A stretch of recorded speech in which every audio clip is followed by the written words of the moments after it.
Kufuatia taarifa ambazo zinasambaa kwamba Chadema wamejiondoa kwenye uchaguzi au wamekosa sifa za kushiriki uchaguzi mkuu 2025 kwa sababu hawajaenda kusaini maadili ya uchaguzi kwenye tume huru ya uchaguzi. Wakili msomi Boniface Mwabukusi amejitokeza akiandika kwenye ukurasa wake wa X au Twitter zamani akisema, sijui hawa wenzetu wanazisomaje hizi sheria. Je, ni utofauti wa vyuo? Hakuna sheria inayozuia chama kushiriki uchaguzi kwa kutosaini maadili ya uchaguzi. Ni tafsiri mbovu ya kukosa lojiki. Tuache kuharibu taifa na kuchochea vurugu. Huyu ni wakili Boniface Mwabukusi, huku akiweka picha pia ya mwenyekiti wa tume huru ya uchaguzi ambayo pia limetoka katika chombo cha habari kinaitwa EATV Africa ambacho kimesema Chadema yakosa sifa kushiriki uchaguzi. Lakini baadhi ya wasomaji wake wametoa maoni tofauti katika ukurasa huu wa X wa Boniface Mwabukusi, ambapo Godwin Luiza anasema, mjifunze kwa Kenya wakati wa jinzi chama cha sheria kilienda mahakamani, nanyi kama mnaona sheria imevunja sio kuja huku, nenda mkapinge mahakamani. Dr. Mwininga Juma anasema kwamba wewe kila kitu unakijua, wenzio hawajui, ila ujiulizi darasani ulikuwa upati alama 100 na waliokuwepo wanakuzidi alama za darasani, ila unahisi unajua kila kitu. Hiyo unaona ni hali ya kawaida.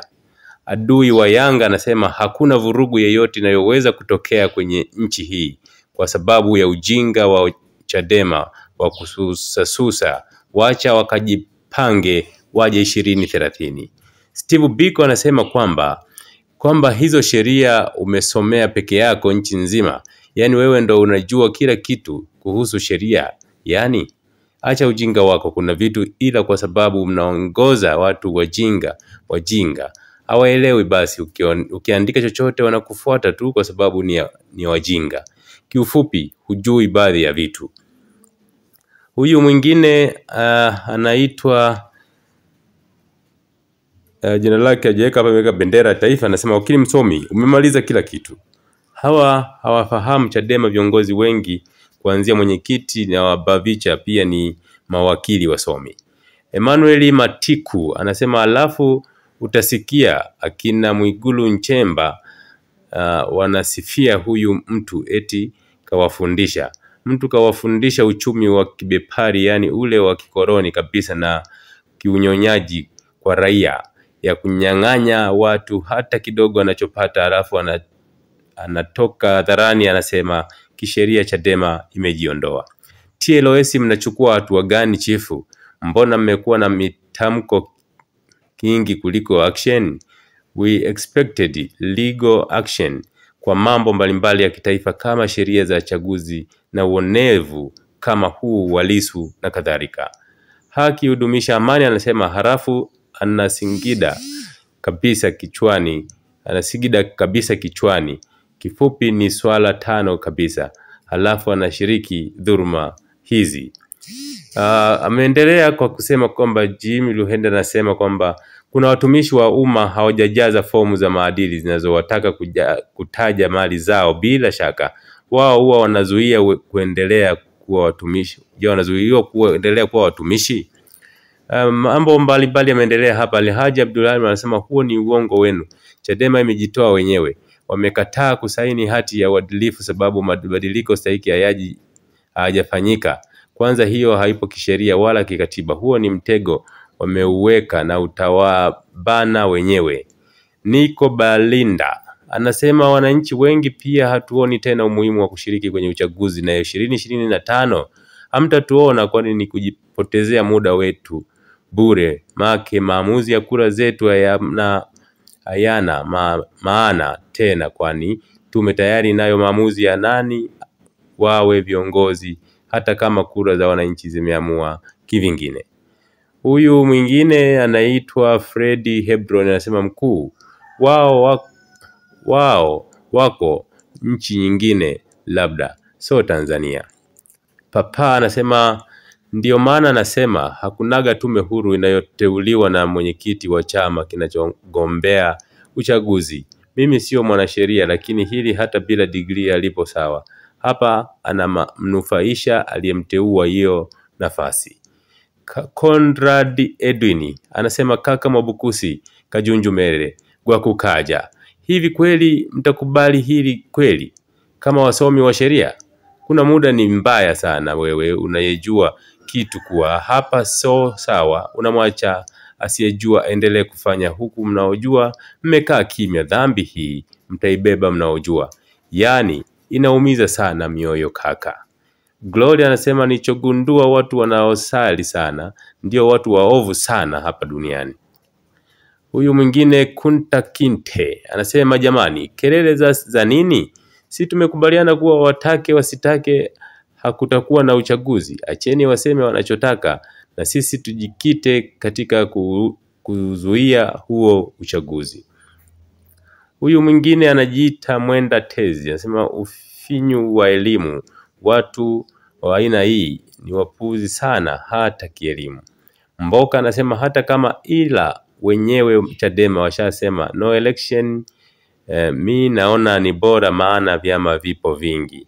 Emmanuel Karei anasema Tanzania kuna shida kubwa mno ya suala la kisheria.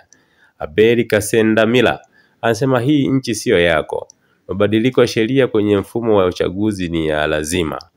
Free Tundulisu anasema yani wao wanakutanguliza kukusainisha kanuni ambazo hata CCM hawazifati, ili wapinzani wawe kwenye wakati mgumu kufuata hatua zote, ili hali watawala wao wanapeta tu kila kitu, wao wanalindwa na kuandaliwa watu wa kuwafanyia uovu wowote wa utakao, wakiweka feki wakiongeza mbele sawa tu. Isaac Nyerenda anasema halafu anasigida kwenye paji la uso, ishara ya kuwa anaswali sana. Lion anasema kama nchi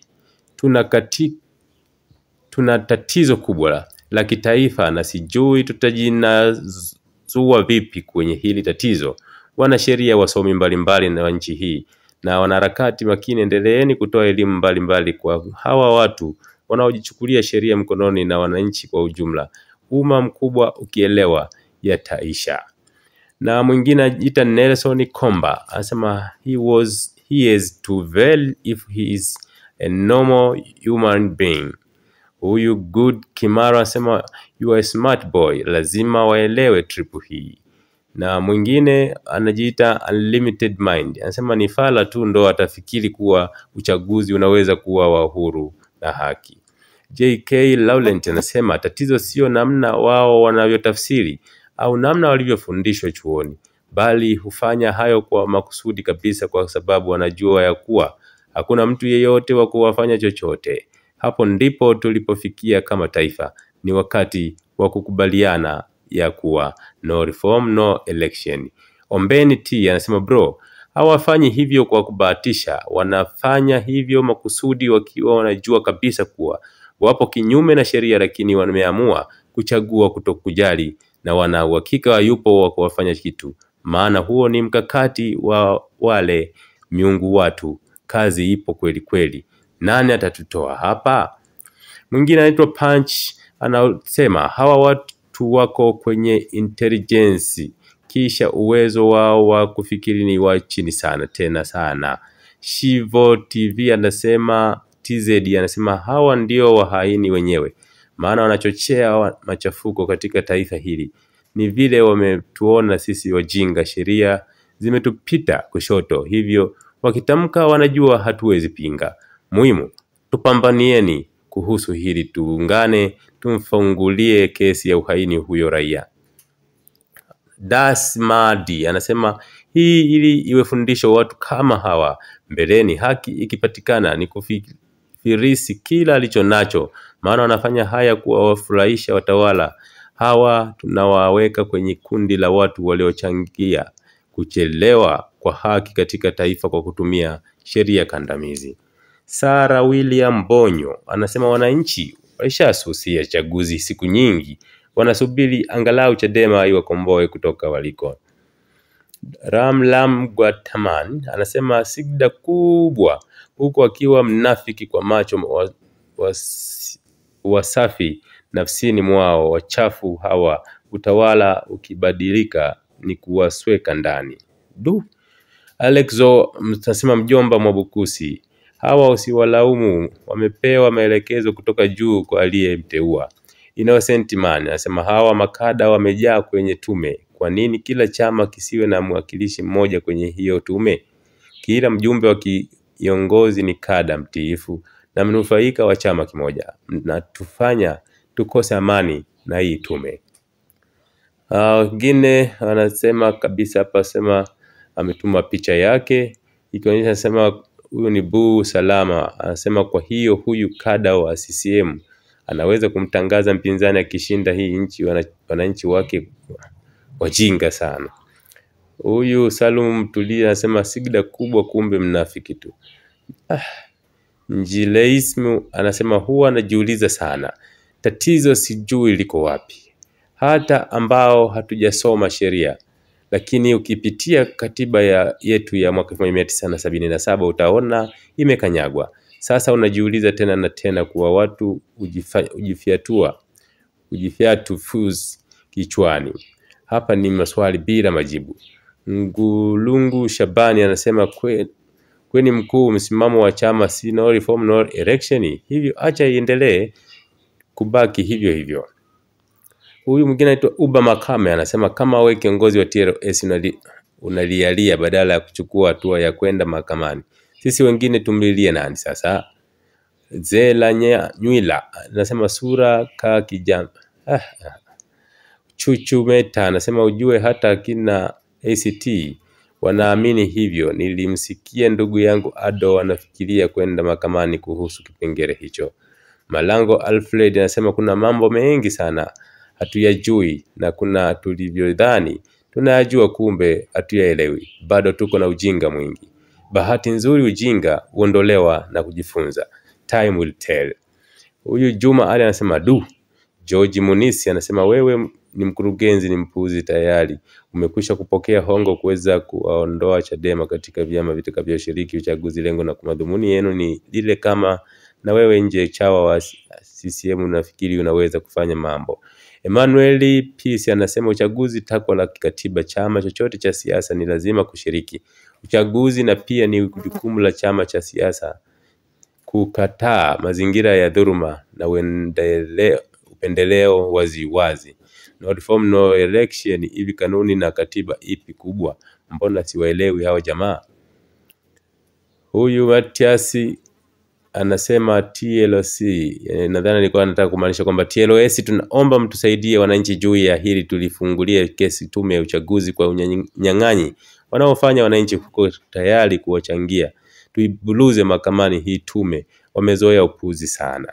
Robert Ngwara anasema hata mie nilikuwa na shangaa, ningekuwa sijapata ufafanuzi mpaka muda huu, nilikuwa najiandaa kukana uraia wa nchi hii, nitafute pa kwenda kweli. Boni wewe ni mwalimu wa sheria, hakuna uwezekano wa kuishtaki hii tume inayojiita tume huru katika mahakama za kimataifa? Huyu Kikolo Tiko anasema asante, haingii kichwani hata kidogo.